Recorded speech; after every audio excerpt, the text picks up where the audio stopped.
नमस्कार, आप देख रहे हैं संजीवनी और मैं हूं आपके साथ जूही सक्सेना। संजीवनी एक ऐसा शो है जिसे आपके हेल्थ की चिंता होती है और जिसका एक ही मकसद होता है कि आप हेल्दी रहें, फिट रहें। इसी तमन्ना के साथ हम पूरे हफ्ते लेकर आते हैं हेल्थ का खास शो संजीवनी, ताकि स्वस्थ रहें आप। और हमारे साथ है विश्व प्रसिद्ध शो संजीवनी, ताकि स्वस्थ रहें आप। और हमारे साथ है विश्व प्रसिद्ध आयुर्वेदाचार्य डॉक्टर प्रताप सिंह चौहान जी। डॉक्टर साहब, बहुत बहुत स्वागत है। Thank you very much. हड्डियों का कमजोर होना एक ऐसी समस्या है जिसका उम्र दराज लोगों को अधिक सामना करना पड़ता है। 50 साल की उम्र के बाद हर 3 में से 1 महिला को ये समस्या होती है। ये समस्या पुरुषों की तुलना में महिलाओं को ज्यादा होती है। एक रिसर्च की माने तो हर 3 में से 1 महिला और हर 5 में से 1 पुरुष को ऑस्टियोपोरोसिस के कारण फ्रैक्चर होने का जोखिम बन जाता है। ऐसे में इससे बचाव के तरीकों के बारे में जानना बेहद जरूरी हो जाता है। आज संजीवनी में डॉक्टर चौहान से हम जानेंगे कि क्यों हो जाता है ऑस्टियोपोरोसिस और क्या है इससे बचने के उपाय। साथ ही संजीवनी टिप्स में जानेंगे कैसा हो अस्थमा के मरीजों का आहार। इसीलिए सबसे पहले जान लेते हैं ऑस्टियोपोरोसिस की बीमारी आखिर हो क्यों जाती है।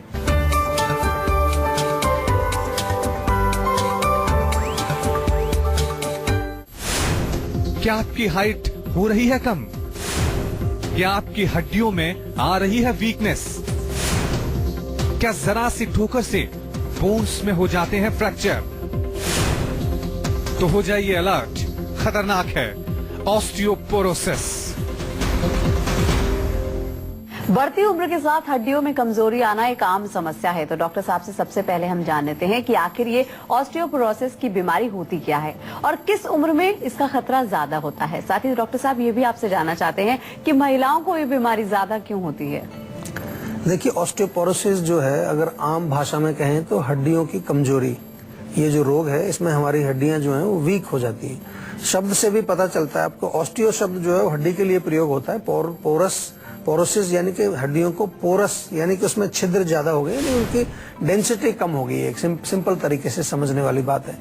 लेकिन अगर हम इसको देखें कि ये रोग होता क्यों है, जैसे आपने कहा कि क्यों होता है, महिलाओं में क्यों ज्यादा होता है, तो आमतौर पर महिलाओं में एक तो महिलाओं की जो बोन्स होती हैं वो पुरुष के कंपैरिजन में थोड़ी पतली होती हैं, तो उनकी थोड़ी सी डेंसिटी ज्यादा होती है, वो थोड़ी पतली होती है। दूसरा, महिलाएं जब 45 और 50 के आसपास पहुंचती हैं, यानी कि जब उनका मेनोपॉज का टाइम आता है, तो उनके फीमेल हार्मोन्स जो हैं वो कम होने लगते हैं। विशेष तौर पर जो एस्ट्रोजन एक हार्मोन होता है वो बोन्स को प्रोटेक्ट करने का काम भी करता है। यानी कि महिला में अगर एस्ट्रोजन की प्रोडक्शन हो रही है तो वो बोन्स को प्रोटेक्ट करता है, और उसकी प्रोडक्शन जब बंद हो जाती है मेनोपॉज के बाद, तो फिर वो हड्डियों का प्रोटेक्शन करने वाला वो हार्मोन नहीं रहा हमारे अंदर, और डेफिनेटली इसलिए महिलाओं में ये रोग ज्यादा पाया जाता है। और खास तौर से 50 साल की आयु के पश्चात ऐसा देखा जाता है कि महिलाओं में बहुत ज्यादा पॉसिबिलिटी होती है इस रोग की होने की। लेकिन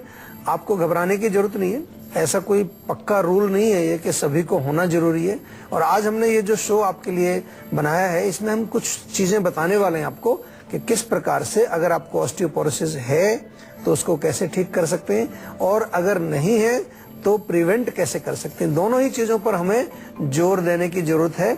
जब हम हेल्थ की बात करते हैं, स्वस्थ रहने की बात करते हैं, तो वहाँ केवल चिकित्सा की बात नहीं, वहाँ प्रिवेंशन की भी बात हमें करनी चाहिए। हड्डियों का कमजोर होना एक ऐसी समस्या है जिससे उम्र दराज लोगों को अक्सर दो चार होना पड़ता है। तो डॉक्टर साहब, आपसे जानना चाहते हैं कि इसकी वजह क्या होती है, किस वजह से हो जाता है ये।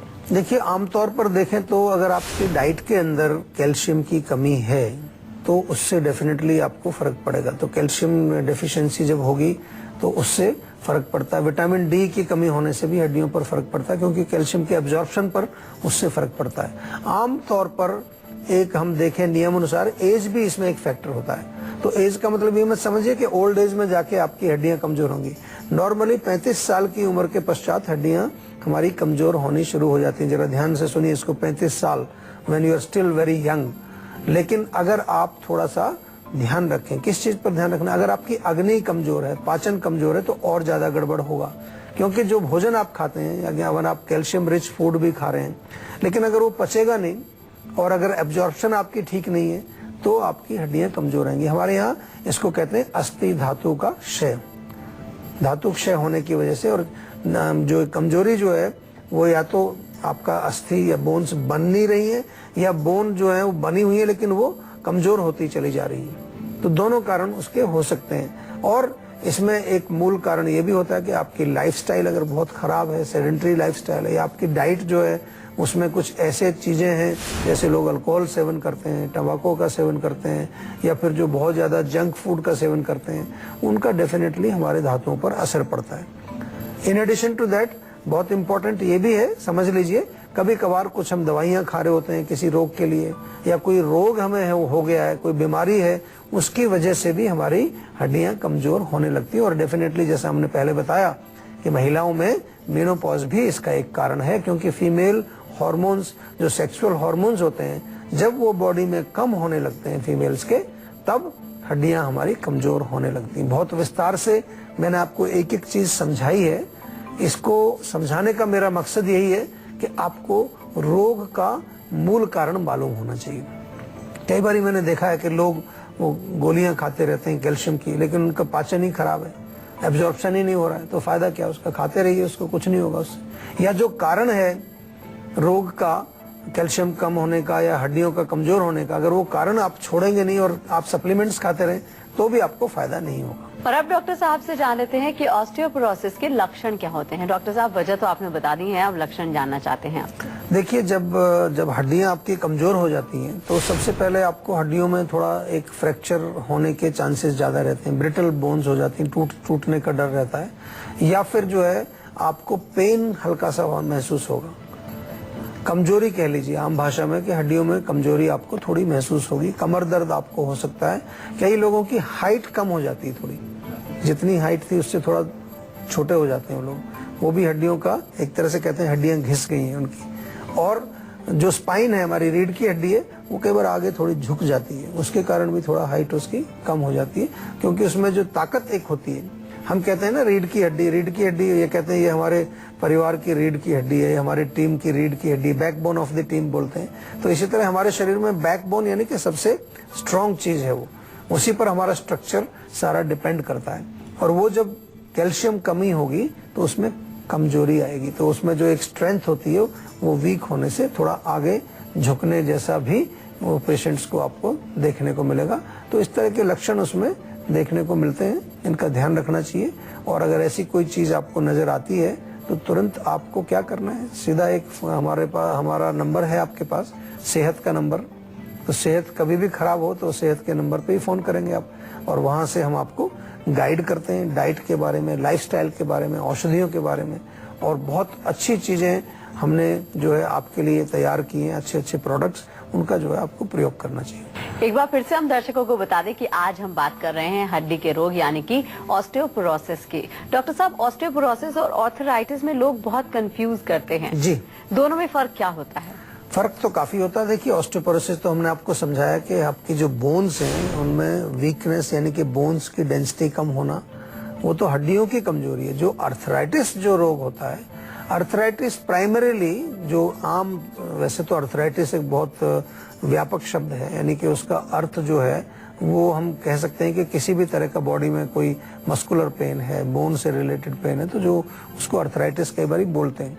लेकिन आम तौर पर जो आर्थराइटिस शब्द का प्रयोग होता है, वहाँ जोड़ों का और जोड़ों के साथ जो मांसपेशियां जो अटैच्ड हैं, उनमें किसी प्रकार का दर्द हो, किसी प्रकार की स्टिफनेस हो, जोड़ों के अंदर लुब्रिकेशन कम हो जाए, जिसको ऑस्टियोआर्थराइटिस बोलते हैं, या वहाँ कोई चीज जमा हो जाए, स्वेलिंग आ जाए, जिसको कि हम रोमेटॉइड या गठिया बोलते हैं, तो वो ज्यादातर जो है वो बोन्स की डेंसिटी वहाँ कम नहीं होती है, जैसे ऑस्टियोपोरोसिस में हड्डियां कमजोर होती हैं। आर्थराइटिस के अंदर हमारे जोड़ों के अंदर जो है वो कोई प्रॉब्लम, वहां पर विकृति जोड़ों के अंदर और उसके साथ लगी मांसपेशियां, कमर के अंदर भी हो सकती है, आपकी गर्दन के अंदर भी हो सकती है। और ये डिफरेंस इसमें मेनली यही है कि यहाँ पर जो है आपकी बोन्स तो सुरक्षित हैं, लेकिन जो अंदर की जो मटेरियल्स हैं, जैसे कि साइनोवियल फ्लूइड सूखना या कार्टिलेज का डैमेज होना, या हम अपनी आयुर्वेदिक भाषा में कहते हैं कि आम का डिपोजिशन होना, तो ये इसमें कारण मुख्य रूप से पाए जाते हैं। और अब बारी है आज की संजीवनी की, जिसमें डॉक्टर साहब से हम जानेंगे कि ऑस्टियोपोरोसिस से लड़ने के कारगर तरीके क्या हैं। जी डॉक्टर साहब, बताइए इसके तरीके। देखिए, सबसे पहले तो आपको अपने भोजन में जरूर ध्यान देना है कि कैल्शियम युक्त कुछ चीजें जैसे कि दूध है, दही है, पनीर है, मिल्क प्रोडक्ट्स में कैल्शियम होता है, उसका सेवन करें। हरी सब्जियों में भी कैल्शियम होता है, उसका सेवन आपको करना चाहिए। विटामिन डी की भी जरा ध्यान रखना है। विटामिन डी आपको धूप से मिलता है, तो धूप का सेवन भी थोड़ा बहुत करना चाहिए, उससे विटामिन डी आपके शरीर में बनेगा। इन एडिशन टू दैट, तिल बहुत अच्छा रहता है। तिल को थोड़ा सा रोस्ट कर लीजिए, भून लीजिए, और 1 चम्मच तेल भून लीजिए और 1 चम्मच तेल रोज खाइए। ऐसे ही चबा के खा सकते हैं या उसका पाउडर बना करके दूध में मिला करके पी सकते हैं। तो उससे आपको बहुत अच्छा एक रिच सोर्स ऑफ कैल्शियम उसको माना जाता है, उससे आपको फर्क पड़ेगा। बादाम रात को 7-8 भिगो दीजिए, सुबह पीस करके दूध में घोल के बादाम मिल्क आपका बन जाएगा, उसको सेवन करिए। That is also very useful. Menopause का हमने जिक्र किया। मेनोपॉज का टाइम अगर आपका आ रहा है, अगर आप 40 के ऊपर अभी हैं, तो थोड़ा मेथी दाना, सोयाबीन, ऐसी चीजों का खाना आपको शुरू कर देना चाहिए, क्योंकि उसमें क्या होता है, थोड़ा सा एस्ट्रोजन, फाइटोएस्ट्रोजन उसको बोलते हैं, वो मिलेगा उसमें। या हमारे यहाँ से एक नारी सखी कैप्सूल बहुत अच्छा बनाया इसी पर्पज के लिए कि मेनोपॉज का टाइम हो, चाहे उससे पहले का टाइम हो, चाहे आप अभी युवा अवस्था में भी हैं, तो उसमें जो फीमेल हार्मोन्स को वो नरिश करता है। और बाद में भी ले सकते हैं, मेनोपॉज के बाद भी उसको नियमित रूप से आप सेवन करें, तो आपके और भी जरूरी जो सप्लीमेंट्स हैं उनका एक कॉम्बिनेशन हमने बनाया है नारी सखी के नाम से, तो उसका सेवन आप करिए। धनिया बहुत अच्छा काम करता है, धनिया का पाउडर घर घर में होता है, वो भी थोड़ा सा आप गुनगुने पानी से सेवन कर सकते हैं दिन में 1 या 2 बार। और पाइनएप्पल का अगर सीजन चल रहा है, मिल जाता है आपको, तो पाइनएप्पल भी आप खाएं, उससे आपको रिलीफ मिलेगा। और अब डॉक्टर साहब से जान लेते हैं कि ऑस्टियोपोरोसिस से बचने के लिए हमें क्या एहतियात बरतने चाहिए। डॉक्टर साहब, सावधानियां हमें क्या रखनी चाहिए? देखिए, सबसे बड़ी सावधानी तो ये कि आपको अपने बॉडी के बारे में ज्ञान होना चाहिए, पता होना चाहिए कि हमारी हड्डियां हैं वो कैसे बनती हैं, क्या किस उम्र में उनकी कमजोरी शुरू हो जाती है। जैसा कि हमने इस शो में बताया, तो इसलिए बताया कि आपको ये चीजें मालूम होनी चाहिए, ताकि आप अपने सही समय पर उनका जो है एक प्रिवेंशन या उनको एक रिजुविनेशन आप ले सकें। तो ये आपको बहुत जरूरी है। कैल्शियम का हमने जिक्र किया, विटामिन डी का जिक्र किया, और भी कई रेसिपीज आपको अभी बताई, तो इनका सेवन आपको करना चाहिए। और बहुत इंपॉर्टेंट है कि आपको थोड़ा सा तिल के तेल की मालिश भी करनी चाहिए। मालिश करने से भी हमारी हड्डियों में मजबूती आती है, और हड्डियों के जो विशेष तौर से हमारे जो जोड़ हैं उनके अंदर लुब्रिकेशन भी पैदा आता है। रिजुविनेशन की भी हमने आयुर्वेद में बार बार हम आपको कहते हैं कि कुछ ना कुछ ऐसी औषधियों का सेवन करना चाहिए, आयुर्वेदिक औषधियों का, जो आप जीवा से मंगा सकते हैं, जो आपके धातुओं को पोषित करती है।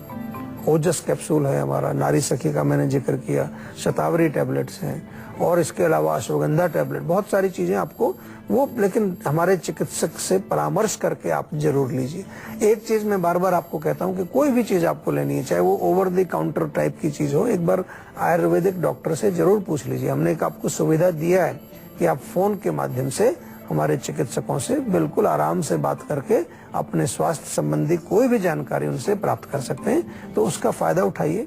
आपके लिए सेवा शुरू की, बहुत हजारों लोग रोज फोन करते हैं, आप भी करके अपना फायदा उठाइए उससे। एक कॉलर हमारे साथ जुड़ गए हैं, श्याम है बरेली से, क्या जानना चाहते हैं आप? नमस्कार सर, मैं श्यामजीत बरेली से बोल रहा हूँ। सर, प्रेगनेंसी के दौरान जो इम्यूनिटी कमजोर हो जाती है, हाँ जी, तो उसके बारे में जानना चाहता हूँ कि जैसे कि मेरी वाइफ को मीजल्स का मतलब अटैक हो गया है। अच्छा, हाँ, तो इसके बारे में मैं जानना चाहता हूँ कि इम्यूनिटी को बूस्ट अप कैसे कर सकते हैं ड्यूरिंग प्रेगनेंसी। बहुत अच्छा प्रश्न किया आपने, क्योंकि देखिए प्रेगनेंसी एक ऐसी अवस्था है महिला की कि वहाँ उसको बच्चे के पोषण का भी जो है उसको भोजन करना है और अपने भी लिए करना है। इसलिए आपने देखा होगा कि डॉक्टर लोग भी कई प्रकार के सप्लीमेंट, आयरन और फोलिक एसिड और क्या क्या चीजें आपको, कैल्शियम वगैरह देते हैं। लेकिन हम आपको कहते हैं कि आयुर्वेद में बहुत ही अच्छी जड़ी बूटी है। एक आंवला, आपने नाम सबने सुना है, आपने सेवन भी किया होगा। आंवला बहुत अच्छा काम करता है। ताजा आंवला उनको खिलाइए रोज, या आंवले का चूर्ण, आंवले की टैबलेट हमारे यहाँ जीवा में मिलती है, और बढ़िया है। अगर प्रेगनेंसी 3 महीने से ज्यादा की हो गई है अभी, तो च्यवनप्राश उनको रेगुलर खिलाइए। च्यवनप्राश भी अच्छी क्वालिटी का आपको लेना चाहिए। बार बार हम कहते हैं आपको कि जो चीजें बनाई गई है चिकित्सा की दृष्टि से, हम लोग आयुर्वेद में, जीवा में खासतौर से चिकित्सा पर बहुत फोकस करते हैं। चिकित्सा की दृष्टि से जो प्रोडक्ट्स बने हैं उनको प्रयोग करेंगे तो आपके रोग ठीक होंगे। बहुत सारी जो चीजें हैं उनको समझना चाहिए। दूसरी, आपके साथ जो प्रेगनेंसी की बात की, उसमें जो इम्यूनिटी बढ़ाने का एक बहुत अच्छा तरीका ये भी होता है, शतावरी का सेवन कराएं उनको, बहुत बढ़िया काम करती है शतावरी, कई तरह से फायदा करेगी उनको। शतावरी का जो है चूर्ण भी ले सकते हैं, शतावरी की टेबलेट्स भी मिलती हैं वहाँ से, वो लेकर के उनको खिला सकते हैं। और डाइट पर ध्यान देना है, खाने में उनको जो है दूध जरूर पीना चाहिए, उनको दूध के साथ साथ बादाम भिगो के खिलाइए उनको, और खजूर अगर अच्छे मिलते हैं तो खजूर का सेवन कराइए, हरी सब्जियों का सेवन कराइए, फ्रूट्स रेगुलरली खाने चाहिए, बहुत जरूरी होता है, एप्पल जरूर खाएं। तो काफी सारा न्यूट्रिशन उसको जब जाएगा, उसी से इम्यूनिटी बनती है हमारी। इम्यूनिटी जो है हमारे यहाँ जिसको ओज बोलते हैं हम, ओजस जिसको कहते हैं, वो हमारे भोजन से ही बनती है। और दूसरा, मानसिक लेवल पर उसको जरूर ध्यान रखना है कि मानसिक लेवल पर किसी प्रकार का उसको टेंशन, स्ट्रेस या कोई अंदर कई बार इमोशनल डिस्टरबेंस उसके नहीं होना चाहिए। उससे भी हमारे शरीर की इम्यूनिटी पर फर्क पड़ता है। अगर आप भी हेल्थ से जुड़ी अपनी समस्याओं का समाधान चाहते हैं तो आप हमारे सेहत के नंबर 0129404040 पर कॉल करके अपनी फोन नंबर जल्द से जल्द रजिस्टर करवा सकते हैं। उसके बाद डॉक्टर चौहान के पैनल के डॉक्टर आपको खुद फोन करके आपकी सेहत से जुड़ी समस्याओं को सुलझाएंगे। बारी आती है संजीवनी टिप्स की, जिसमें डॉक्टर साहब आपको बताने वाले हैं कैसा हो अस्थमा के मरीजों का आहार। डॉक्टर साहब, जिनको अस्थमा है उनका डाइट चार्ट क्या होना चाहिए? देखिए, अस्थमा पहले समझना चाहिए आपको। हम आयुर्वेद की तरह से दृष्टि से बोलें तो हमारे यहाँ लिखा है कि अस्थमा जो सांस का रोग है, दमे का रोग है, उसमें कफ और वात दोनों दोषों का प्रकोप होता है। यानी कि बलगम भी है और वायु भी है, वो सुखा देती है। अलगम जो वात है वो ड्राई होती है, रूक्ष होती है, तो बलगम को अंदर सुखा देगी, चेस्ट के अंदर, फेफड़ों के अंदर। तो आपको फेफड़े का जो एक्सपेंशन, कॉन्ट्रैक्शन, वो फर्क पड़ता है, आपकी जो है ब्रीदिंग में फर्क पड़ता है। इसलिए लोग इनहेलर लेते हैं। इनहेलर लेके क्या है, थोड़ा सा ब्रोंकोडायलेटर चीजें होती है, वो थोड़ा सा लंग्स आपके एक्सपेंड हो जाते हैं, सांस आराम से आने लगता है। लेकिन जो मेन कॉज है वो तो ठीक नहीं हुआ। मेन कॉज क्या करना है हमें कि कफ वर्धक भोजन नहीं खाने, कफ को और नहीं बढ़ाना है, वात वर्धक भोजन भी नहीं करने। कफ वर्धक आपको मालूम है, तली चीजें नहीं खानी है, बहुत ज्यादा मिल्क प्रोडक्ट्स नहीं खाने हैं, मिठाई नहीं खानी है, बहुत ठंडी चीजें नहीं खानी। वात वर्धक में रूखी सूखी चीजें, ठंडी चीजें, बहुत ज्यादा बादी वाली चीजों का सेवन नहीं करना है। सिंपल, पहले बेसिक चीज को समझ के फिर उसके आधार पर हम डाइट बताते हैं। और अगर आप जानना चाहते हैं क्या चीज इसमें फायदा करेगी, तो जो भी खाएं थोड़ा सा लघु, यानी कि लाइट, इजी टू डाइजेस्ट वो होना चाहिए। तो जैसे ओट्स आप ले सकते हैं, दलिया आप खा सकते हैं, मूंग की दाल की खिचड़ी बना सकते हैं, लौकी, तोरी, इस तरह की सब्जियां, हरी सब्जियों का सूप आप ले सकते हैं। उसमें थोड़ा सा हल्दी, अदरक, ये चीजें डालिए, इसका प्रयोग करना चाहिए। और इसके अलावा जो है गर्म पानी पीना चाहिए आपको। गर्म पानी में चाहे तो थोड़ा अदरक उबाल करके या जीरा और सौंफ भी डाल दीजिए, वो उबाल करके पीना चाहिए, उससे फायदा मिलेगा। डॉक्टर साहब, बहुत बहुत शुक्रिया इतनी सारी जानकारी देने के लिए। थैंक यू जी। आशा करते हैं कि डॉक्टर साहब ने आपको जो भी उपाय बताए हैं उन्हें अपनाने से आप हमेशा सेहतमंद रहेंगे। संजीवनी प्रोग्राम के जरिए हम आपको हमेशा फिट और हेल्दी बनाए रखेंगे। आपको बता दें कि आप हमारे सेहत के नंबर 0129404040 पर फोन करके अपनी कॉल रजिस्टर करवा सकते हैं। आप हमें ईमेल भी कर सकते हैं। हमारी ईमेल आईडी है info@jiva.com। आप फेसबुक के जरिए भी हमसे जुड़ सकते हैं। हमारी फेसबुक आईडी है www.facebook.com/jiva ayurveda। तो इसी उम्मीद के साथ कि हमेशा सेहतमंद रहे, मुस्कुराते रहे। अगले एपिसोड में फिर होगी आपसे मुलाकात। तब तक के लिए हमें दीजिए इजाजत। नमस्कार।